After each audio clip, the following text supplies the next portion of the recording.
हरियाणा की हर अपडेट के लिए बेल आइकन दबाएं और सब्सक्राइब करें STV हरियाणा न्यूज। नमस्कार, हल्का हलचल देख रहे हैं आप। मैं हूं नंदिनी मिश्रा आपके साथ। शुरुआत करेंगे बड़ी खबर से। बड़ी खबर आपको चंडीगढ़ से बता दें, जहां पर कांग्रेस आज किसान अधिकार दिवस मनाने जा रही है। आज कांग्रेस द्वारा राजभवन का घेराव किया जाएगा। कांग्रेस नेता राजभवन का घेराव करेंगे। आज कृषि कानूनों को लेकर राजभवन का घेराव कांग्रेस करने जा रही है। पेट्रोल और डीजल की बढ़ती कीमतों का भी विरोध कांग्रेस पार्टी के नेता करेंगे। पूर्व सीएम भूपेंद्र हुड्डा इस विरोध में शामिल होंगे। आज चंडीगढ़ में कांग्रेस किसान अधिकार दिवस मना रही है और ऐसे में कांग्रेस नेता राजभवन का घेराव करेंगे। और इस खबर पर हमारे साथ हमारे सहयोगी रवि कालीरमन जुड़ चुके हैं।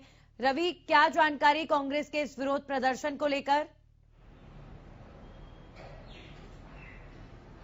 देखिए, जो राजभवन का जो घेराव होना है, ये कृषि कानूनों को लेकर और बढ़ते पेट्रोल और डीजल की कीमतों को लेकर होना है।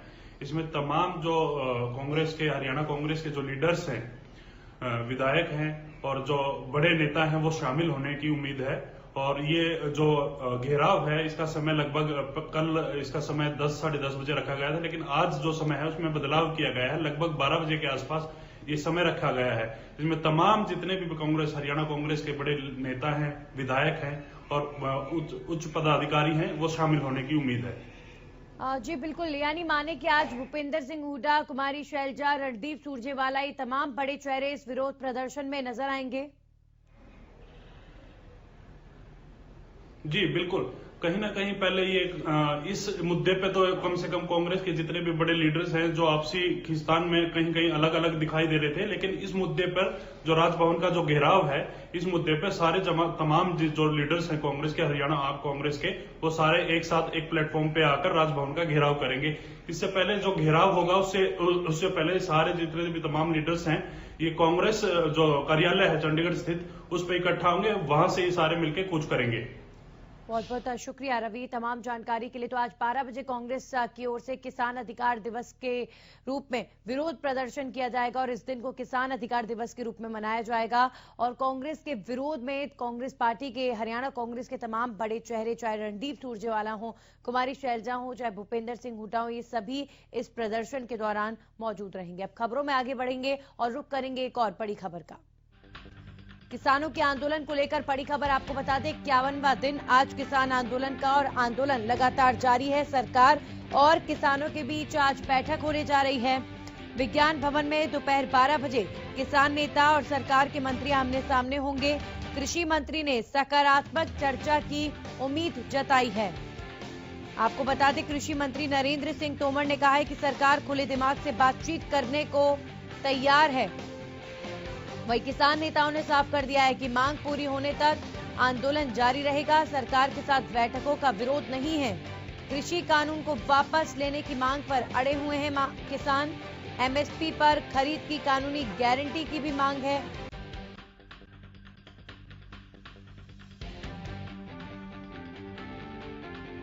और इस खबर पर हमारे साथ हमारे सहयोगी लाजपत जुड़ चुके हैं, सीधा उनका रुख करेंगे।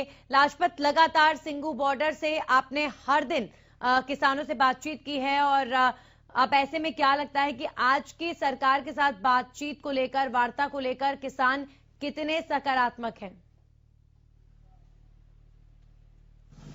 जी बिल्कुल नंदनी, बात करें तो सिर्फ तारीख पर तारीख मिलती है और किसानों को असंतुष्ट दिखाई देते हैं। लगातार जो है किसान जो है वो जत्थाबंदी है, वो जो फैसला करती है और लगातार जो बैठक करते हैं और जो किसान है वो धरने पर बैठे रहते हैं। तो सरकार की तरफ से जब भी मिलती है तो सिर्फ तारीख पर तारीख और लगातार जो है असंतुष्ट दिखाई देते हैं किसान। हमने कल भी बात की थी, आज भी बात की है। उन्होंने कहा है कि जो वक्त बताएगा, लेकिन हमारी तरफ से जरूर बातचीत होगी और सरकार की तरफ से भी बातचीत होगी, लेकिन लगता नहीं कि कोई बीच की बात निकल कर आएगी, क्योंकि सिर्फ जो किसानों का कहना है कि हम जो अध्यादेश बिल जो लाए गए थे, तीनों बिलों को रद्द चाहते हैं। और जो किसानों का कहना है कि जो लगातार इनके जो मांग हमारी सिर्फ यही है कि इनको रद्द किया जाए। सरकार ने साफ टुक में कहा है कि इनको रद्द नहीं किया जाएगा, इनके बीच की बात निकाली जा सकती है। तो लगातार नंदनी जो आज जो वार्ता होनी है, आज जो बैठक होनी है, वो अहम बैठक है और अहम बैठक में क्या वार्ता आती है, क्या बात होती है, ये आने वाला वक्त बताएगा। नंदनी लगातार जो बात करें तो 26 जनवरी की कूच करने की बात जरूर सामने आ रही है। जी नंदनी। जी बिल्कुल, लगातार किसानों का आंदोलन तो जारी है ही, लेकिन आज की बातचीत पर सबकी नजरें टिकी हुई है लाजपत, क्योंकि पहले के दौर की बातचीतों में इस बार की बातचीत में फर्क है, क्योंकि इस बार सुप्रीम कोर्ट की सीधे फटकार सरकार को लगी है। जी बिल्कुल, सुप्रीम कोर्ट में भी लगातार जो है सुनवाई जारी है और यहाँ पर सरकार से भी बैठक जारी है, लेकिन जो खींचातानी जो चल रही है वो सरकार और किसान आंदोलन की, जो किसानों ने कहा था कि कोर्ट का फैसला हम मान्य नहीं करते, क्योंकि जो कोर्ट का फैसला इसलिए कि जो जत्थाबंदी का कोई भी व्यक्ति इसमें शामिल नहीं है। तो लगातार जो कमेटी बनाई गई थी उसमें कोई भी किसान जो जत्थाबंदी का एक भी व्यक्ति इसमें नहीं शामिल हुआ और कोर्ट का भी जो फैसला था वो भी ठुकरा दिया किसानों ने। लगातार जो अब देखते हैं कि आज की वार्ता में क्या सामने आता है, क्योंकि 26 जनवरी नजदीक है और उससे पहले ही अगर इसका समाधान होता है तो ठीक है, वरना जो लगातार जो है किसानों का आह्वान है कि किसी भी हालात में दिल्ली पर जरूर कूच होंगी। जी नंदिनी। जी बिल्कुल, वहीं किसानों ने एक बात साफ कर दी है लाजपत कि दिल्ली कूच जरूर करेंगे, लेकिन जो राष्ट्रीय पर्व के दिन कार्यक्रम होंगे, सार्वजनिक कार्यक्रम, उनका विरोध नहीं किया जाएगा। अब ऐसे में किसान ट्रैक्टर लेकर दिल्ली की तरफ निकलेंगे तो क्या उस दिन भी इस तरह की तस्वीर बन सकती है जो पहले बनी, यानी किसानों को प्रशासन रोके और किसी तरह का उपद्रव मचे? क्या राष्ट्रीय त्योहार, राष्ट्रीय पर्व के दिन भी ऐसी तस्वीर बन सकती है? जी बिल्कुल, दिल्ली जो है देश का दिल है और जो दिल्ली की जो दिल पर अगर जो किसान जबरदस्ती करेंगे तो जरूर कुछ न कुछ बड़ी बात हो सकती है। तो हरियाणा न्यूज की टीम की तरफ से एक लोगों से जरूर अपील है कि अपने घर रहे, सुरक्षित रहे और बेवजह घर से ना निकले। लगातार जो है 26 जनवरी को कोई बड़ा मामला जरूर बढ़ सकता है, क्योंकि इधर से किसान भी अड़े हुए हैं, उधर से सरकार भी अड़ी हुई है, बीच का रास्ता शायद ना निकल पाए। तो इसलिए लगातार हम अपील जरूर करते हैं, क्योंकि जो खींचातानी काफी लंबी है और दिल्ली के अंदर कूच करना छोटी बात नहीं है, क्योंकि प्रशासन ने अपने बैरिकेड लगाए हैं, काफी लंबी फोर्स पड़ी है, बैठी हुई है और लगातार जो है इधर किसान बैठे हुए हैं, तो कहीं ना कहीं खींचातानी जरूर हो सकती है। नंदनी, लगातार जो है किसान हैं जो अपनी बढ़त बढ़ा रहे हैं और लगातार ट्रैक्टरों की तैयारी की जा रही है। तो साफ किसानों ने भी कहा है कि एक तरफ टैंक चलेगा, दूसरी तरफ ट्रैक्टर चलेगा, तो काफी खींचातानी हो सकती है, क्योंकि दिल्ली जो है सभी लोगों की नजरें रहती हैं, दिल्ली से ही सारा व्यापार चलता है, दिल्ली से ही सब कुछ पूरा देश चलता है और दिल्ली पर अगर कोई अनहोनी होती है तो काफी बड़ी दिक्कत हो सकती है। लगातार जो अगर बात करें तो काफी बार हमने देखा है कि इस तरह के जो मामले बनते हैं तो काफी खींचातानी होती है, काफी हानि होती है, काफी नुकसान होता है। लेकिन सुरक्षा की बात करें तो नंदनी, जो आसपास का एरिया है, जो औद्योगिक क्षेत्र है, काफी व्यापार है जो कि दिल्ली से जुड़े हुए हैं और जहां पर धरना चल रहा है, सिंगू बॉर्डर, कुंडली बॉर्डर और प्याऊ मनियारी, ये तीनों पॉइंट जो हैं पूरे जो किराए के मकान भी है, टीडीआई सिटी भी है, काफी ऐसी सोसाइटियां भी हैं जिन पर काफी बड़ी दिक्कत हो सकती है। लोग जो है इसमें दहशत में जरूर बनते हुए नजर आ रहे हैं। नंदनी, बात करें तो जो आसपास का एरिया है, जो लोग रहते हैं, उनमें एक डर बना हुआ है, क्योंकि 26 जनवरी जो है नजदीक है और उस पर कूच की बात सामने आ रही है। तो कहीं ना कहीं इसमें सख्ताई जरूर दिखाई दे रही है, क्योंकि लगातार जो है मिलिट्रियां बुलाई जा रही हैं और मिलिट्रियां जो बुलाकर उनकी घेराबंदी की जा रही है। मिलिट्री जो है पूरी अपनी ड्यूटी निभा रही है और सरकार इस पर चिंतन जरूर करती हुई नजर आ रही है, क्योंकि लगातार जो है आज की बैठक के बाद ही कोई खुलासा होगा, क्योंकि आज बैठक जो है वो अहम बैठक रहने वाली है। आज की बैठक के बाद ही निर्णय लिए जाएंगे, क्योंकि किसानों की तरफ से तो लगातार कहा ही जा रहा है कि दिल्ली कूच करेंगे, लेकिन सरकार जो है और सख्ताई दिखाएगी आज की बैठक के बाद, क्योंकि आज अगर कोई बीच का रास्ता निकलता है तो ठीक है, नहीं तो सरकार इसमें सख्ताई जरूर दिखा सकती है, क्योंकि जो कोर्ट भी इसमें शामिल है और कोर्ट इसमें कोई ना कोई जरूर डिसीजन ले सकता है, क्योंकि 26 जनवरी नजदीक है। 26 जनवरी पर कूच की जो बात सामने आई है तो इसमें कोर्ट जरूर कोई बड़ा फैसला दे सकता है। सरकार अपनी पूरी तैयारी पर है। जी नंदिनी। चलिए, बहुत बहुत शुक्रिया लाजपत तमाम जानकारी के लिए। तो लगातार जो है आज की बातचीत पर, सरकार के साथ जो बात होनी है उस पर सबकी नजरें टिकी हुई है। ढासा बॉर्डर से हमारे सहयोगी मनोज कौशिक हमारे साथ जुड़ चुके हैं, सीधा उनका रुख करेंगे। मनोज, क्या रिएक्शन ढासा बॉर्डर से मिलता हुआ आज की बातचीत को लेकर? जी ना, आज की जो किसानों और सरकार, किसानों और जो कमेटी उसके बीच जो बातचीत सरकार और आज की जो किसान और सरकार के बीच जो बातचीत होनी उसको लेकर किसानों की नजर जो बातचीत पर लगी हुई है, क्योंकि सुप्रीम कोर्ट के फैसले के बाद आज पहली बार जो 10वें दौर की बातचीत होगी वह पहली बातचीत है, क्योंकि सुप्रीम कोर्ट की 3 दिन पहले फैसला आया था। उसके बाद आज जो 10वें दौर की बातचीत होगी इसको लेकर किसानों की नजर जो है बातचीत के ऊपर टिकी है और कुछ न कुछ उम्मीद लगाए बैठे कहीं कोई समाधान निकल सकता है। लेकिन इसके बाद मैं बताना चाहूंगा कि जो सुप्रीम कोर्ट ने कमेटी बनाई थी उस कमेटी के एक सदस्य भूपेंद्र सिंह मान ने कमेटी से बाहर निकलने का फैसला लिया है और जिसके बाद जो है किसान सोच रहे हैं कहीं न कहीं कमेटी में भी कोई दरार पैदा हुई है, क्योंकि भूपेंद्र सिंह मान ने कहा कि वह किसानों के साथ है और इसके साथ साथ अगर बताना चाहे तो किसान है उनका पहले ही जो कमेटी पर विश्वास नहीं था और उन्होंने कमेटी को मानने से नकार दिया था। और अब अगर बात की जाए आज की, तो आज जो धरने पर बैठे किसान है उनकी जो पहली नजर है वो किसानों और सरकार के बीच जो बातचीत होनी है उस पर लगी हुई है, क्योंकि किसान फिर भी यही मान रहे हैं कि शायद कोई न कोई ऐसा परिणाम निकले कि उन्हें घर वापसी निकल सके, क्योंकि किसानों की फिलहाल एक ही मांग है कि वो तीनों कानूनों को निरस्त करना चाहते हैं और जब तक तीनों कानून निरस्त नहीं होंगे ये घर वापसी नहीं करेंगे। इसी के साथ साथ वो जो 26 जनवरी का किसान संगठनों का जो दिल्ली कूच करने का जो फैसला है उसके ऊपर भी अभी अड़े हुए हैं। और जिससे जो यहाँ ढासा बॉर्डर की बात है तो यहाँ जो मिलिट्री और जो पुलिस फोर्स है वो पिछले 3 दिनों से बढ़ा दी गई है और किसानों और की नजर जो है दिनों दिन बढ़ती पुलिस फोर्स पर भी लगी हुई है।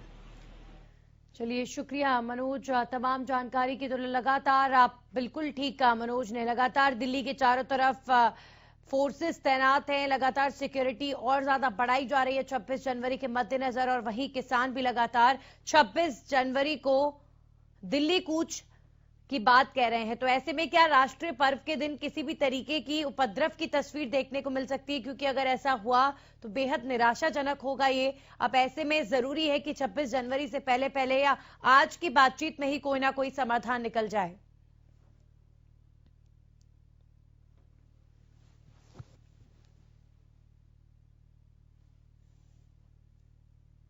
और अब बात करेंगे कोरोना वैक्सीन को लेकर। गुरुग्राम में कोरोना वैक्सीन की पहली खेप पहुंच चुकी है। गुरुवार को कोरोना वैक्सीन की पहली खेप पटौदी नागरिक अस्पताल पहुंची। पहली खेप में 85,480 वैक्सीन गुरुग्राम पहुंची। वैक्सीन की खेप लेकर पहुंचने वाले ड्राइवर और सहायक को गुरुग्राम के सिविल सर्जन वीरेंद्र यादव ने सम्मानित किया। Civil surgeon doctor Virendra Yadav की माने तो इस खेप को 5 जिलों में डिस्ट्रीब्यूट किया जाएगा, जिसमें फरीदाबाद को 19,880, रेवाड़ी को 5,670, पलवल को 5,080, नूह को 7,120 और गुरुग्राम को 47,630 वैक्सीन दी गई। इसके अलावा कोवैक्सीन की 11,400 की पहली खेप गुरुग्राम पहुंची है।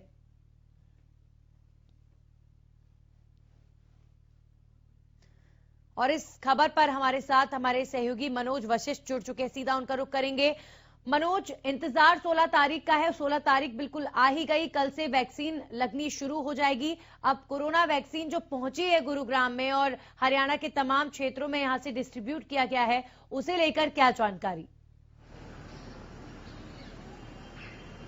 देखिए नंदिनी, पूरी तरह से तैयार है अभी गुरुग्राम। बीती 7 जनवरी को जो है इसकी ड्राई रन के जरिए रिहर्सल भी की गई थी, जहां WHO के अधिकारियों ने वहां पे शिरकत की थी और जो तैयारियां हैं जिला स्वास्थ्य विभाग की उससे पूरी तरह संतुष्ट नजर आए थे। बिल्कुल कल इस महाअभियान की जो है वो शुरुआत की जा रही है और जिसमें स्वास्थ्य कर्मियों को वैक्सीनेशन किया जाएगा। 161 सेंटर बनाए गए हैं नंदिनी, और प्रत्येक सेंटर पे इनका जो टारगेट है वो कम से कम 100 स्वास्थ्य कर्मियों को रोज मतलब इंजेक्शन लगाने का, वैक्सीन देने का जो है वो प्लानिंग की गई है। जी नंदिनी। बिल्कुल मनोज, कोरोना वैक्सीन का इंतजार देश की जनता तब से ही कर रही है जब से लॉकडाउन लगा और कोरोना महामारी के चलते लोगों की जिंदगी थम सी गई। अब माने अभी फिलहाल जो वैक्सीन लगाने की प्रक्रिया शुरू होनी है, क्या सब कुछ लिस्टेड कर दिया गया है? अभी पहले स्वास्थ्य कर्मियों को लग रही है वैक्सीन, कल क्या देखने को मिलेगा? जी, कल सबसे पहले स्वास्थ्य कर्मियों को, जो कि फ्रंटलाइन वॉरियर्स थे हमारे, जिन्हें कोरोना योद्धा कहा गया, सबसे पहले इन्हीं को जो है वो लक्ष्य रखा गया है कि सबसे पहले स्वास्थ्य कर्मियों को जो है वैक्सीन दी जाएगी। उसके बाद जो पुलिसकर्मी हैं या फिर जो सिविल डिफेंस के जो लोग हैं उनके, उसके बाद उनका नंबर आएगा। लेकिन सबसे पहले जो यहाँ पर खास बात यह है कि स्वास्थ्य कर्मियों को जो दिन रात डटे रहे कोरोना से युद्ध लड़ने में हमारी, जिन्होंने मदद की, उनको जो है वो सबसे पहले वैक्सीनेशन किया जाएगा। जी नंदिनी। चलिए शुक्रिया आपका मनोज तमाम जानकारी के लिए। तो कोरोना वैक्सीन तैयार है लगने के लिए और लोग लगवाने के लिए। कल 16 तारीख है और वैक्सीनेशन की प्रक्रिया शुरू हो जाएगी। और अब कहीं ना कहीं लोगों के मन में जो कोरोना का भय है उसको लेकर एक राहत भरी खबर आ चुकी है कि कल से वैक्सीनेशन लगनी शुरू हो रही है। स्वास्थ्य कर्मियों से शुरू होगी और धीरे धीरे आम लोगों को भी लग जाएगी।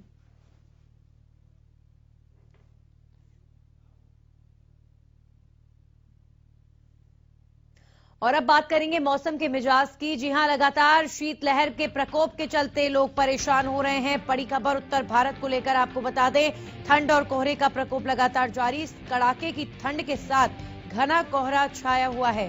प्रदेश के कई इलाकों में सर्दी का सितम लगातार जारी है। सर्द हवाओं से लोगों की परेशानियां बढ़ गई हैं। वहीं कोहरे की चपेट में प्रदेश के कई जिले। विजिबिलिटी कम होने से परेशानियां में कई जगहों पर टेम्परेचर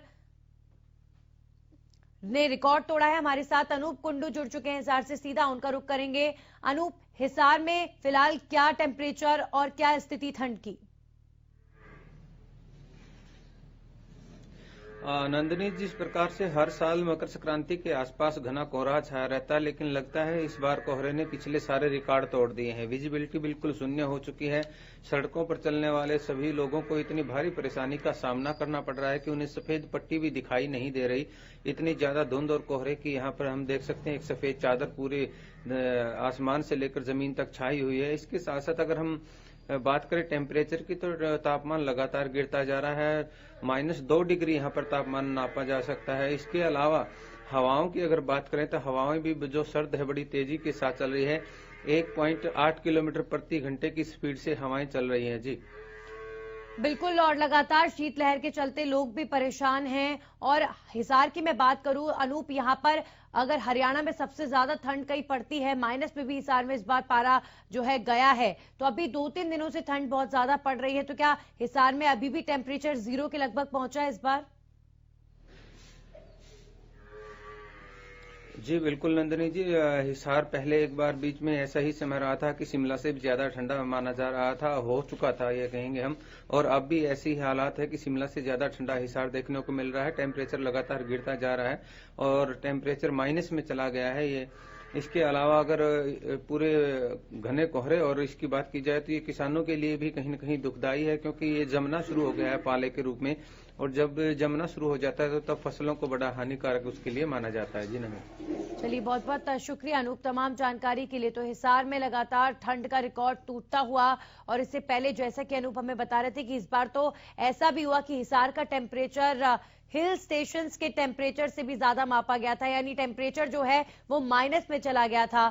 तो अब हरियाणा के जितने भी क्षेत्र हैं, चाहे हिसार हो या दिल्ली एनसीआर से सटे हों, इस वक्त शीतलहर का प्रकोप लगातार जारी है और रिकॉर्ड तोड़ सर्दी पड़ रही है। लेकिन अब किसानों के लिए भी कहीं ना कहीं चिंता का विषय है कि अब ठंड की वजह से अगर बर्फ की परत बनती है तो वो किसानों की फसल को नुकसान पहुंचा सकती है। तो ऐसे में इसीलिए अब किसान कहीं ना कहीं यही चाह रहे हैं कि उनकी गेहूं की फसल और सरसों की जो फसल है वो कहीं से कहीं तक भी प्रभावित ना हो, क्योंकि अब तक जो ठंड पड़ी, ठंड और कोहरे से किसानों की फसलों को फायदा ही हुआ है।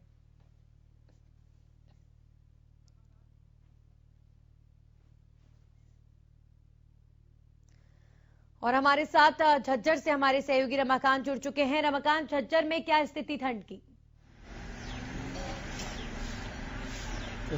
ठंड लगातार बढ़ती जा रही है और 5 डिग्री से भी नीचे का तापमान दर्ज किया गया है। वहीं मैं आपको बता दूं कि जो कोहरा है वो लगातार बढ़ता जा रहा है। जैसे ही 10-11 बजेंगे तो हालांकि धूप खिल जाती है, लेकिन जो सुबह 5 बजे से और जो 10 बजे तक का जो पीरियड होता है उसमें सूर्य देवता बिल्कुल दर्शन नहीं देते और कड़कड़ाते की ठंड पड़ रही है। साथ ही जो ठिठुरन है वो लगातार शुरू हो रही है। कल हमने 10 से 11 बजे जब रोड पर निकलकर विजुअल लिए तो आप देख सकते हैं कि वहां पर 0 विजिबिलिटी थी। हालांकि अब सुबह का मौसम है, 100 से 150 के तकरीबन जो विजुअलिटी है वो दर्ज की गई। मौसम विभाग की माने तो अभी 3 से 4 रोज ऐसे ही कोहरा बढ़ेगा। साथ ही प्रशासनिक अधिकारियों ने लगातार एडवाइजरी जारी की है और उन्होंने बताया है कि जो टेप का काम था, जो पोल पर टेप का काम था, वह रोड पर जो सफेदी का कार्य है वो दुरुस्त करने के लिए वो लगातार प्रयासरत है। साथ ही जो उपायुक्त महोदय वो लगातार लोगों को एडवाइजरी जारी कर रहे हैं कि आप आराम से चलें, सुरक्षित तभी घर पहुंचेंगे। जी चलिए, बहुत बहुत शुक्रिया रमाकांत जानकारी के लिए। तो झज्जर में भी विजिबिलिटी कोहरे के चलते काफी ज्यादा कम हो गई, जिसकी वजह से लोगों को व्हीकल चलाने में काफी परेशानियां आ रही हैं। तो पूरी सावधानी के साथ अगर कोहरा है आपके क्षेत्र में तो पूरी सावधानी के साथ वाहन चलाएं, क्योंकि कई सड़क हादसे इस वक्त हो रहे हैं और कई खबरें इस तरह की आ रही हैं। तो इस वक्त अगर सावधानी बरतेंगे तो ही सुरक्षित रहेंगे। इसी के साथ ही हल्का हलचल में